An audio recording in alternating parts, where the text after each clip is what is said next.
तो दोस्तों लखन स्नातक आपके लिए पेश करते हैं मुंशी प्रेमचंद जी की कहानी आखिरी तोहफा। यह उनकी एक प्रसिद्ध रचना है। तो चलिए शुरू करते हैं। सारे शहर में सिर्फ एक ऐसी दुकान थी जहां विलायती रेशमी साड़ी मिल सकती थी और सभी दुकानदारों ने विलायती कपड़े पर कांग्रेस की मोहर लगवाई थी। मगर अमरनाथ की प्रेमिका की फरमाइश थी, उसको पूरा करना जरूरी था। वह कई दिन तक शहर की दुकानों का चक्कर लगाते रहे, दुगना दाम देने को तैयार थे, लेकिन कहीं सफल मनोरथ न हुए। उसके तकाजे बराबर बढ़ते जाते थे। होली आ रही थी, आखिर वह होली के दिन कौन सी साड़ी पहनेगी? उसके सामने अपनी मजबूरी को जाहिर करना अमरनाथ के पुरुषचित अभिमान के लिए कठिन था। उसके इशारे से वह आसमान के तारे तोड़ लाने के लिए भी तत्पर हो जाते थे। आखिर जब कहीं मकसद पूरा न हुआ तो उन्होंने उसी खास दुकान पर जाने का इरादा कर लिया। उन्हें यह मालूम था कि दुकान पर धरना दिया जा रहा है। सुबह से शाम तक स्वयं सेवक तैनात रहते हैं। तमाशाइयों की भी हरदम खासी भीड़ रहती है। इसलिए उस दुकान में जाने के लिए एक विशेष प्रकार के नैतिक साहस की जरूरत थी। यह साहस अमरनाथ में जरूरत से कम था। पढ़े लिखे आदमी थे, राष्ट्रीय भावनाओं से भी अपरिचित न थे, यथाशक्ति स्वदेशी चीजें ही इस्तेमाल करते थे, मगर इस मामले में बहुत कट्टर न थे। स्वदेशी मिल जाए तो बेहतर, वरना विदेशी ही सही, इस उसूल के मानने वाले थे। और खासकर जब उसकी फरमाइश थी तब तो कोई बचाव की सूरत ही न थी। अपनी ज़रूरतों को वह शायद कुछ दिनों के लिए टाल भी देते, मगर उसकी फरमाइश तो मौत की तरह अटल है। उससे मुक्ति कहाँ? तय कर लिया कि आज साड़ी ज़रूर लाएंगे। कोई क्यों रोके? किसी को रोकने का क्या अधिकार? माना स्वदेशी का इस्तेमाल अच्छी बात है, लेकिन किसी को ज़बरदस्ती करने का क्या हक है? अच्छी आज़ादी की लड़ाई है जिसमें व्यक्ति की आज़ादी का खून हो रहा है। यूं दिल को मजबूत करके वह शाम को दुकान पर पहुंचे। देखा तो 5 वॉलंटियर पिकेटिंग कर रहे हैं और दुकान के सामने सड़क पर हजारों तमाशाई खड़े हैं। सोचने लगे दुकान में कैसे जाएं। कई बार कलेजा मजबूत किया और चले, मगर बरामदे तक जाते जाते हिम्मत ने जवाब दे दिया। संयोग से एक जान पहचान के पंडित जी मिल गए। उनसे पूछा, क्यों भाई, यह धरना कब तक रहेगा? शाम तो हो गई। पंडित जी ने कहा, इन सिरफरों को सुबह और शाम से क्या मतलब? जब तक दुकान बंद नहीं हो जाएगी यहाँ से न टलेंगे। कहिए, कुछ खरीदने का इरादा है? आप तो रेशमी कपड़ा नहीं खरीदते। अमरनाथ ने व्यवस्था की मुद्रा बनाकर कहा, मैं तो नहीं खरीदता, मगर औरतों की फरमाइश कैसे टालूं? पंडित जी ने मुस्कुराकर कहा, वाह, इससे ज्यादा आसान तो कोई बात नहीं। औरतों को भी चकमा नहीं दे सकते? 100 हीले 1000 बहाने। अमरनाथ, आप ही कोई हीला सोचिए। पंडित जी, सोचना क्या है, यहाँ रात दिन यही क्या करते हैं। 150 हीले हमेशा जेबों में पड़े रहते हैं। औरत ने कहा, हार बनवा दो। कहा, आज ही ले लो। 2-4 रोज के बाद कहा, सुनार मार लेकर चंपत हो गया। वह तो रोज का धंधा है भाई। औरतों का काम फरमाइश करना, मर्दों का काम है उसे खूबसूरती से टालना। अमरनाथ, आप तो इस कला के पंडित मालूम होते हैं। पंडित जी, क्या करें भाई, आबरू तो बचानी ही पड़ती है। सूखा जवाब दे दें तो शर्मिंदगी अलग हो, समझे, हमारी परवाह ही न करते। आबरू का मामला है। आप एक काम कीजिए, यह तो आपने कहा ही होगा कि आजकल पिकेटिंग है। अमरनाथ, हाँ, यह तो बहाना कर चुका भाई, मगर वह सुनती ही नहीं। कहती है, क्या विलायती कपड़े दुनिया से उठ गए, मुझसे चले हो उड़ने? पंडित जी, तो मालूम होता है कोई धुन की पक्की औरत है। अच्छा, तो मैं एक तरकीब बताऊं, एक खाली कार्ड का बॉक्स ले लो, उसमें पुराने कपड़े जलाकर भर लो। कह देना मैं कपड़े लिए आता था, वॉलंटियरों ने छीनकर जला दिए। क्यों, कैसी रहेगी? अमरनाथ, कुछ जचती नहीं, अजीब 20 ऐतराज करेगी। कहीं पर्दा फाश हो जाए तो मुफ्त की शर्मिंदगी उठानी पड़ेगी। पंडित जी, तो मालूम हो गया आप बोधे आदमी हैं और आप भी कुछ ऐसे ही। यहाँ तो कुछ इस शान से हीले करते हैं कि सच्चाई की भी उसे आगे धूल हो जाए। जिंदगी यही बहाने करके गुजरती है, कभी पकड़े न गए। एक तरकीब और है, इसी नमूने का देसी माल ले जाइए और कह दीजिएगा कि विलायती है। अमरनाथ, देसी और विलायती की पहचान उन्हें मुझसे और आपसे कहीं ज़्यादा है। विलायती पर तो जल्द विलायती का यकीन आएगा नहीं, देसी की तो बात ही क्या। एक खद्दर पोश मास्टर पास ही खड़े यह बातचीत सुन रहे थे। बोल उठे, ए साहब, सीधी सी तो बात है, जाकर साफ कह दीजिए मैं विदेशी कपड़ा नहीं लाऊंगा, मगर अगर जिद करे तो दिन भर खाना न खाइए, आप सीधे रास्ते आ जाएंगे। अमरनाथ ने उनकी तरफ कुछ ऐसी निगाहों से देखा जो कह रही थी आप इस कूचे को नहीं जानते, और बोले यह आप ही कर सकते हैं, मैं नहीं कर सकता। खद्दरपोश कर तो आप भी सकते हैं लेकिन करना नहीं चाहते। यहाँ तो उन लोगों में से हैं, अगर विदेशी दुआ से मुक्ति मिलती तो उसे ठुकरा दें। अमरनाथ तो आप शायद घर में पिकेटिंग करते होंगे। खद्दरपोश पहले घर में करके तब बाहर करते हैं भाई साहब। खद्दरपोश साहब चले गए तो पंडित जी बोले यह मास्य तो 30 मार्का से भी तेज निकले।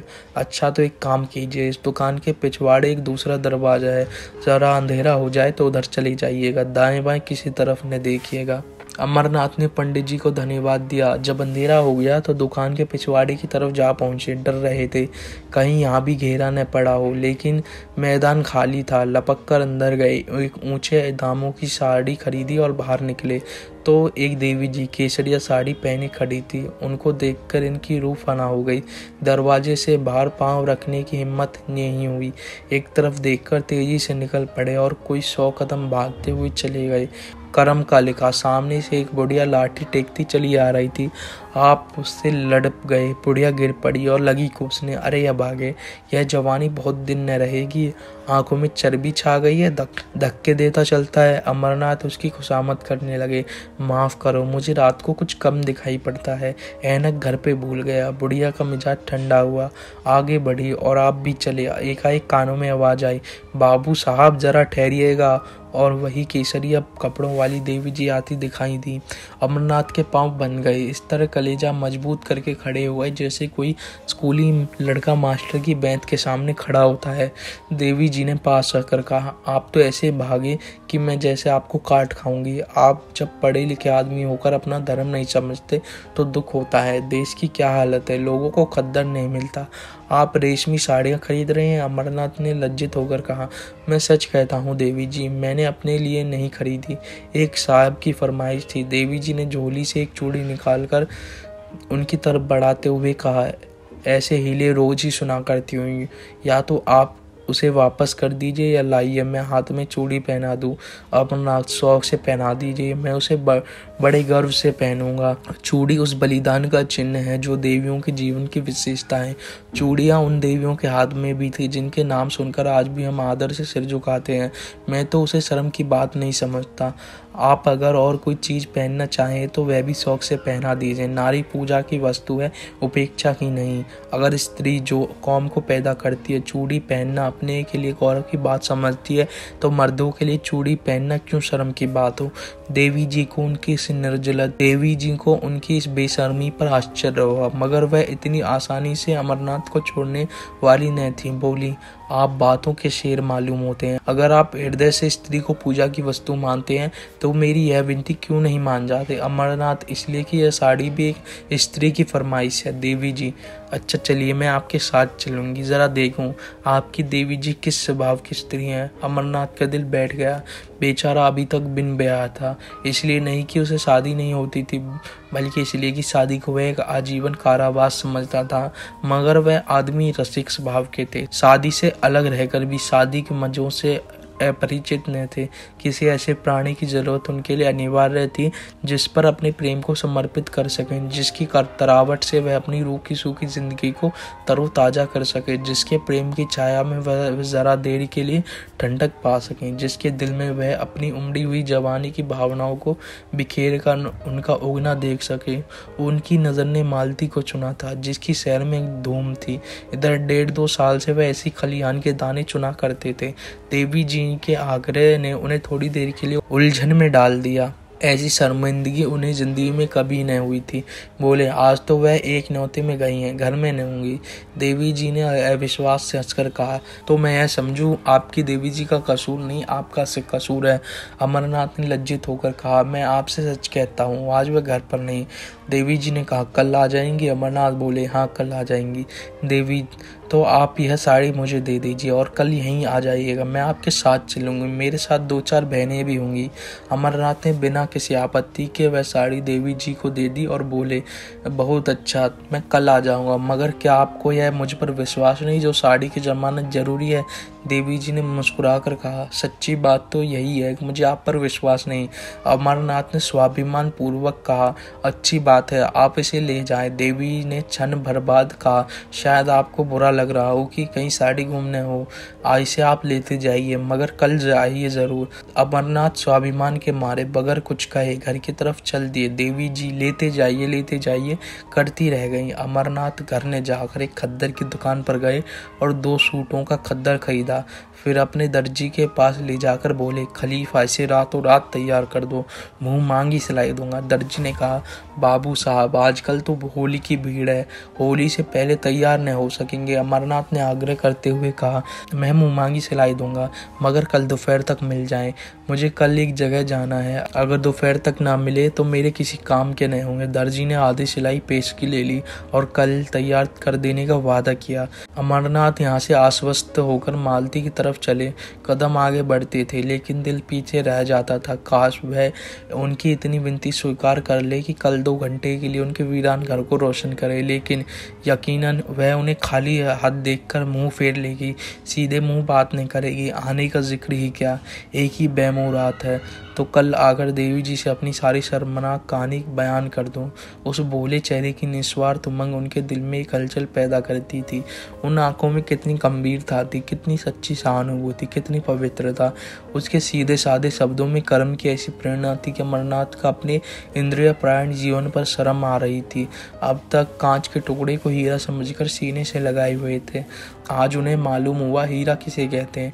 उसके सामने वह टुकड़ा तुच्छ मालूम हो रहा था। मालती के वह जादू भरी चितवन, उसकी वह मीठी अदाएं, उसकी शोखियां और नखरे के बाद अपनी असली सूरत में नजर आ रहे थे। अमरनाथ के दिल में नफरत पैदा कर रहे थे। वह मालती की तरफ जा रहे थे, उसके दर्शन के लिए नहीं बल्कि उसके हाथों से अपना दिल छीनने के लिए। प्रेम का भिखारी आज अपने भीतर एक विचित्र अनिच्छा का अनुभव कर रहा था। उसे आश्चर्य हो रहा था कि वह अब तक क्यों इतना बेखबर था।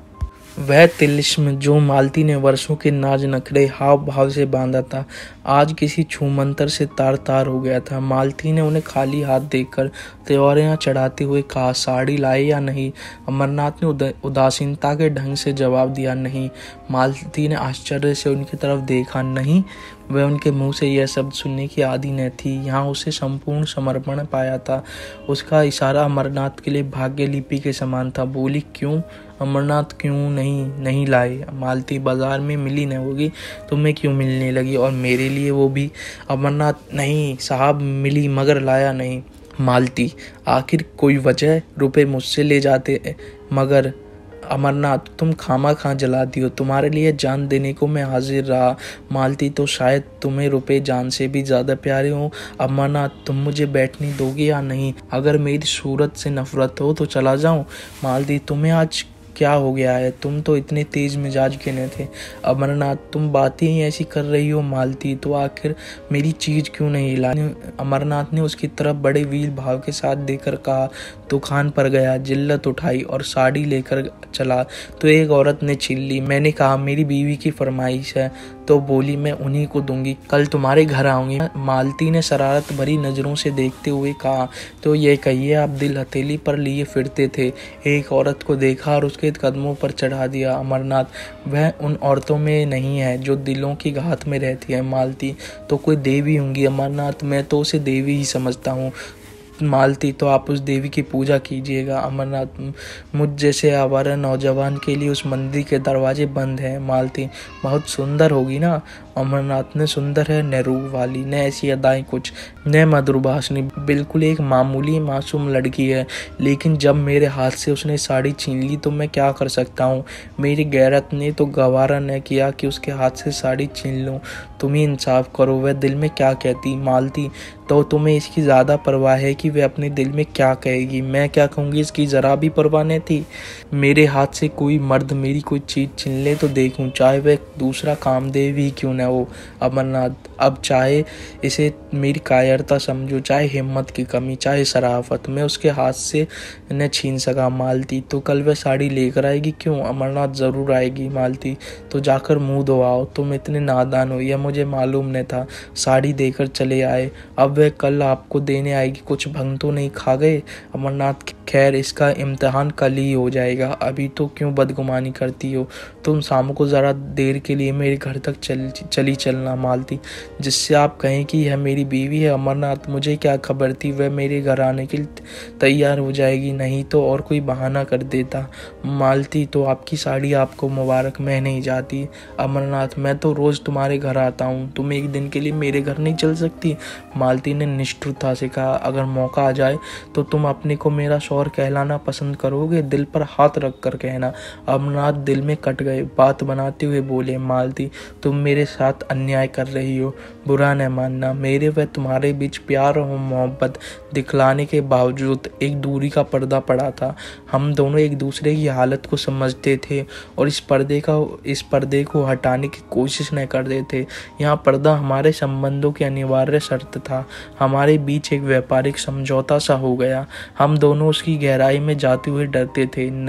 नहीं, बल्कि मैं डरता था और तुम जानबूझकर न जाना चाहती थी। अगर मुझे विश्वास हो जाता कि तुम्हें जीवन सहचरी बनाकर मैं वह सब कुछ पा जाऊंगा जिसका मैं अपने को अधिकारी समझता हूँ, तो मैं अब तक कभी का तुमसे इसकी याचना कर चुका होता। लेकिन तुमने कभी मेरे दिल में यह विश्वास पैदा करने की परवाह न की। मेरे बारे में तुम्हें यह शक है, मैं नहीं कह सकता। तुम्हें यह शक करने का मैंने कोई मौका नहीं दिया और मैं कह सकता हूँ कि मैं उससे कहीं बेहतर शौहर बन सकता हूँ जितनी तुम बीवी बन सकती हो। मेरे लिए सिर्फ एतवार की ज़रूरत है, तुम्हारे लिए ज़्यादा बजनी और ज़्यादा भौतिक चीज़ों की। मेरे स्थायी आमदनी 500 रुपये से ज़्यादा नहीं, तुमको इतने में संतोष नहीं होगा। मेरे लिए सिर्फ इस इत्मीनान की ज़रूरत है कि तुम मेरी और सिर्फ मेरी हो। बोलो, मंजूर है? मालती को अमरनाथ पर रहम आ गया। उसकी बातों में जो सच्चाई भरी हुई थी उससे वह इनकार न कर सकी। उसे यह भी यकीन हो गया कि अमरनाथ की वफा के पैर डगमगाए नहीं हैं। उसे अपने ऊपर इतना भरोसा था कि वह उसे रस्सी से मजबूत जकड़ सकती है, लेकिन खुद जकड़े जाने पर वह अपने को तैयार न कर सकी।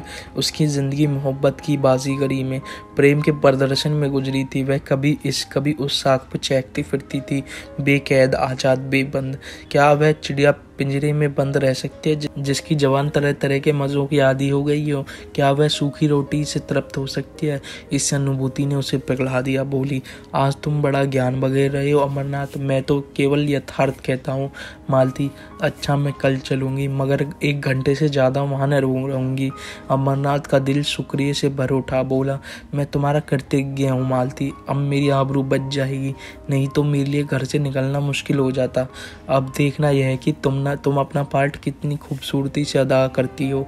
मालती, उसकी तरफ से तुम इत्मीनान रखो। ब्याह नहीं किया मगर बारातें देखी हैं, मगर मैं डरती हूँ कहीं तुम मुझसे दगा न कर रही हो। मर्दों का क्या एतबार? अमरनाथ ने निश्चल भाव से कहा। नहीं मालती, तुम्हारा संदेह निराधार है। अगर यह जंजीर पैरों में डालने की इच्छा होती तो कभी का डाल चुका होता, फिर मुझसे वासना के बंदों का वह गुजारा ही कहाँ। दूसरे दिन अमरनाथ 10 बजे ही दर्जी की दुकान पर जहाँ पहुँचे और सिर पर सवार होकर कपड़े तैयार कराए। फिर घर आकर नए कपड़े पहने और मालती को बुलाने चले। वहाँ देर हो गई। उसने ऐसा तनाव श्रृंगार किया जैसे आज बहुत बड़ा मोर्चा जीतना है।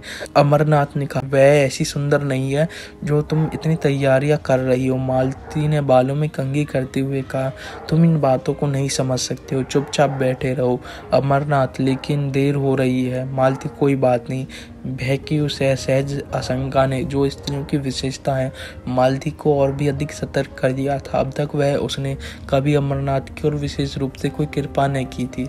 वह उसे काफी उदासीनता का बर्ताव करती थी, लेकिन कल अमरनाथ की भंगिमा से उसे एक संकट की सूचना मिल चुकी थी।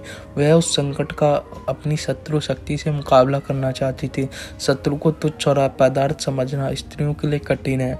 आज अमरनाथ को अपने हाथ से निकलते देख वह अपनी पकड़ को मजबूत कर रही थी, मगर इस तरह की उसकी चीज़ें एक एक करके निकल गईं तो फिर वह अपनी प्रतिष्ठा कब तक बनाए रख सकेगी? जिस चीज़ पर उसका कब्जा है उसकी तरफ कोई आंख ही क्यों उठाए? राजा भी तो एक एक आंगुल जमीन के पीछे जान देता है। वह वह इस नई शिकारी को हमेशा के लिए अपने रास्ते से हटा देना चाहती थी, उसके जादू को तोड़ देना चाहती थी। शाम को वह परी जैसी अब वह अपनी नौकरानी और नौकर के साथ लेकर अमरनाथ के घर चली। अमरनाथ ने सुबह 10 बजे तक मर्दाना घर को जनानेपन का रंग देने में खर्चा किया था। ऐसी तैयारियां कर रखी थी जैसे कोई अफसर मुआयना करने वाला हो। मालती ने घर में पैर रखा तो उसकी सफाई और सजावट देखकर बहुत खुश हुई। जनाने हिस्से में कई कुर्सियां रखी हुई थी। बोली, अब लाओ अपनी देवी जी को, मगर जल्द लाना वरना मैं चली जाऊंगी। अमरनाथ लपके हुए विलायती दुकान पर गए। आज भी धरना था, तमाशियों की वही भीड़, वहां देवी जी नहीं। पीछे की तरफ गए तो देवी जी एक लड़की के साथ उसी भेष में खड़ी थी। अमरनाथ ने कहा, माफ कीजिएगा, मुझे देर हो गई, मैं आपके वादे को याद दिलाने आया हूँ। देवी जी ने कहा, मैं तो आपका इंतजार कर रही थी। चलो सुमित्रा, जरा आपके घर को हो आए। कितनी दूर है? अमरनाथ, बहुत पास है, एक तांगा कर लूंगा। 15 मिनट में अमरनाथ दोनों के लिए घर पहुंचा। मालती ने देवी जी को देखा और माँ देवी जी ने मालती को।